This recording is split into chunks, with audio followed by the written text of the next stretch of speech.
Hello everyone, welcome back to my YouTube channel. I know it's been a while since I last uploaded a video, but better late than never. So for today's video, we will be discussing about one of my favorite cloud providers, and that is DigitalOcean. Now, most of you might never have come across the term DigitalOcean, but it is actually one of the top cloud providers. The reason you might never have heard of it is because it's mainly suited for developers like myself, who use DigitalOcean every single day. It's basically an American cloud infrastructure provider headquartered in New York City, which has multiple data centers all over the world. It provides developers, startups, and SMBs with cloud infrastructure as a service platforms. It's a very, very popular cloud infrastructure service, as I mentioned. Again, mostly tailored for developers. Hence my justification for choosing this cloud provider for this project.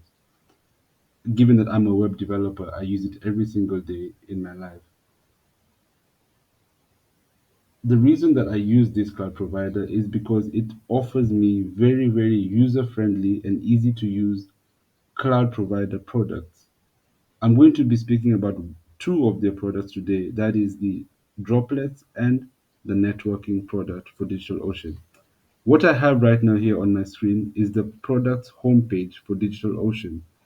It's a docs containing information about their various product categories. For example, if you look down here under product genres, we can see what type of products DigitalOcean offers. As you can see, they offer a compute product which allows you to build applications and manage your own infrastructure using droplets. I'll discuss more on what droplets are later. It also offers you storage to be able to quickly access any amount of data while in the cloud. Another very important product genre is databases. As you know, developers, we require very, very good and manageable databases. Hence, DigitalOcean offers some of the top databases in the world. For example, MySQL, Postgre, MongoDB, to enable you to manage all your database needs. Another important feature is containers and images, which allows you to basically have Linux servers on the cloud. Coupled with this, we also have networking features, which allows you to control all your network management systems via their platform. Finally, you also have management to allow you to monitor and manage both your software and your team. So as I mentioned earlier, I will be discussing about two products. Now, the first product that I use every single day on DigitalOcean is what we call a droplet. So what you're seeing right now is my dashboard on DigitalOcean. As I said, I use this cloud provider. So here's my dashboard, as you can see. Now I'd like to turn your attention to this droplet. So a good question would be, well, what is a droplet? Well, a droplet is basically a Linux, for DigitalOcean, it's a Linux-based virtual machine which runs on top of virtualized hardware. Every droplet a user makes is a new server. It's basically a computer on the web. Doesn't that sound amazing? You have an entire computer online for you to use. So this droplet, it can either be a standalone server or part of a larger cloud-based infrastructure. As you can see here, I have one server running on my Linux machine. I'll show you how one goes about creating a droplet. So you just come over here, click on create. You go over here and then select droplet. What this will allow you to do is now create an instance of a virtual machine on the web, which in simplified terms is a computer online, a computer allowing you to conduct various computing needs via the cloud. As you can see here, you can choose multiple types of Linux-based software. For example, Ubuntu, FreeBSD, Fedora, a Debian Linux system, CentOS, or Rocket Linux. I typically use the Ubuntu Linux because it's more user-friendly and easier for me to use. However, you can choose any depending on your needs and desires. After you select what type of Linux provider you want, You can then select your plan. You select a plan. You can either go for a basic, a general purpose plan, a CPU optimized plan, memory optimized, or storage optimized. Again, this is entirely on your needs. Now, I will disclose what I currently use at the moment. I basically go for the basic plan, and I am on the $12 a month plan. One notable thing about the planning model is, as common with most cloud providers, it's a pay as you go model, meaning you're only paying for what you use. And I find that very, very amazing because remember, I'm using a computer online. Basically, I shouldn't just be charged a standard fee. I should be charged on the amount of resources I use of that CPU. And that's exactly what DigitalOcean does. It charges me based on the amount of resources or computing I use and need. So yeah, I basically go for the $12 a month plan. As you can see, I get 2 gigs worth of AMD CPU, 50 GB of NVMe SSD, and a very, very good 2 terabyte transfer rate. That's with the premium AMD with NVMe SSD. So yeah, you can select the general purpose plans. Now, one thing I must note is that the basic plan, for the basic plan, it's a shared resource. Basically, they achieve this through virtualization. However, these other ones, the dedicated CPUs, that's your CPU and your CPU alone. And you can view the plans here. For example, you have the general purpose plan, CPU optimized, and all other plans mentioned before. As, as you can see here. um, After you select your plan, you can then go ahead and importantly select a data center. So the data center basically defines where on earth your server will be stored. So for instance, for my current clients, my dedicated data center region is London because I'm basically developing a web application for them, and they're situated in the UK. So it's much better to have the data center as close to your clients as possible because you remember you're running a server. This server is going to be receiving multiple requests every single day. So depending on where those requests are going to come from is where you're going to ultimately decide where to put your data center. So in this case, my data center is in London. So that's where our Droplet, one of DigitalOcean's products, our Droplet will be hosted in London. And yeah, that's about it. As you go, you can then complete the rest. I wouldn't go through all of this. Basically, anything I discuss on top are the bare minimum for creating a droplet. Once you do, you can click on create a droplet, and then you'll be able to have a droplet. I already have one. I don't want to create another one and get charged for that one. So I'll basically go ahead and show you my droplets.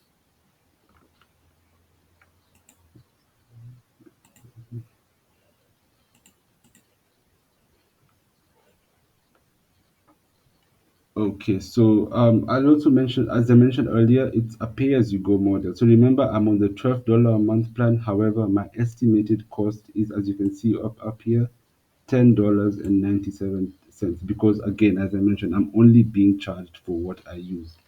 So remember, I talked about the droplets. Here is my current droplet. As you can see, it's a computer, and as you all know, a computer has to have an associated IP address. As you can see here, this is the IP address pointing to my computer. So I have a computer on the cloud, as I've mentioned many times again. So I'll go on and click on it, and you can see all my computer configuration settings and whatnot for my actual uh, a server instance. As you can see, it's on and active right now. Now, what I can do is I can actually click here on console and actually interact and interface with my computer. I basically get a command line interface on the web to be able to run commands on my computer. Isn't that just lovely? So let's just give that a few moments to load up, then I can be able to illustrate what I mean by that. So as you can see here, I'm getting this console where I can be able to, access my Linux machine. As you can see now, it's connected to the droplet. It's connected to my computer. So yeah, I can basically run common Linux commands. Such, for example, I can switch user. I can change directory to any home directory. And yeah, they basically I can also list the current files in my current directory. So for instance, these are all the files that are managing the web application that is being hosted on this server. So there you go, a computer on the web, and you can interface through this computer using this command line. Another cool feature is that I can even access this remote instance from my desktop. So for example, if I open my command line in my desktop, this is my desktop command line, I can SSH into that virtual machine by copying the IP address. So this is the IP address for my virtual machine. I can just come here. Let me just type it out. So 178.128.167.163. And what I can do is basically remotely access my droplet basically. Let's just give it a few minutes to load. Yeah, so then I'll have to enter my password to be able to access my droplet. And there you go. Just like that, from my own local machine, I can be able to interface with my cloud computer, my computer on the cloud. As you can see here, this is it, the server, the IPv6 and IPv4 addresses as well. And it also shows me how much memory usage I have, which brings me down to the next thing about DigitalOcean.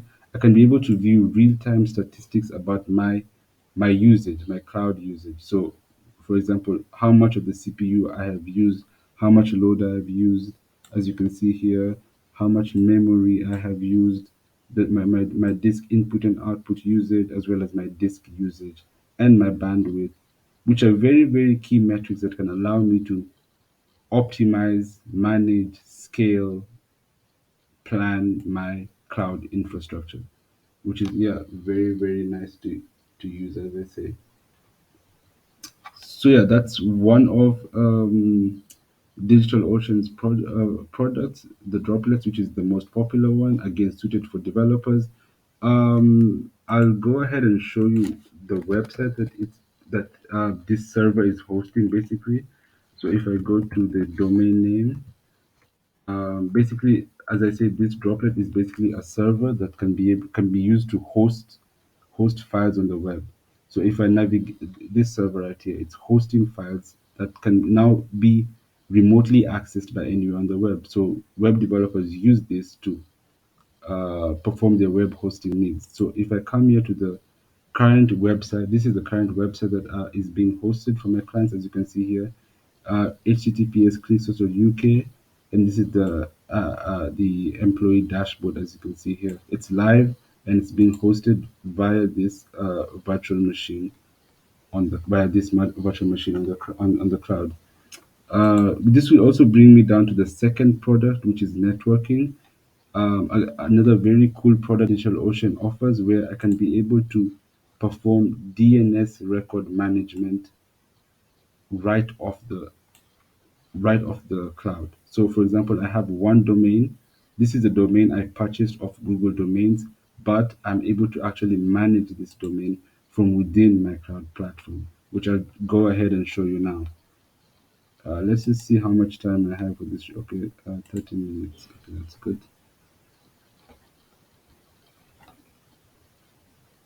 Um, so yeah, this is basically my domain management system. As you can see here, I can view and manage. I can view all my DNS records. For example, my A records, as I mentioned earlier, this is the domain I showed you earlier, clicksource.uk, which points to my server's IP address. So yeah, this is the website that I showed you right now. This website I showed you, clicksource.uk, which is what I am managing all within my cloud. So again, a very, very good product feature. I can be able to manage my domains, my network needs all within the same platform. So these are my A records and my NS records. As you can see, Christos.uk, it pointing to ns1.digitalocean.com. And I'm also able to manage my mail records. So my MX records. This is important because the web application sends mails to users. So I'm also able to manage my mail domain, email domain, all from within DigitalOcean as well. Over here, I can also add different records as I need. I can add AAA records, CNAME records, TXT records, just by typing in here, add them, and yeah, I can add as many records as I need. I can edit records or delete records. Basically, I can manage all my DNS records all from within this one platform. And yeah, I have covered two products that I use for DigitalOcean. However, you can note that there are quite a lot of features. You can use the apps products, Kubernetes volumes, other databases, spaces, container registry images, monitoring, and many other products, all on the cloud. So yeah, one thing I'll note is again, this is DigitalOcean is basically highly suited for developers. Most developers know it and use it. So if you are looking to enter into development, you should probably familiarize yourself with this cloud provider. Yeah, thank you for taking your time to listen to this. Yeah, if you have any questions or any clarifications, feel free to post them in the comment section, or yeah, you can like, share, and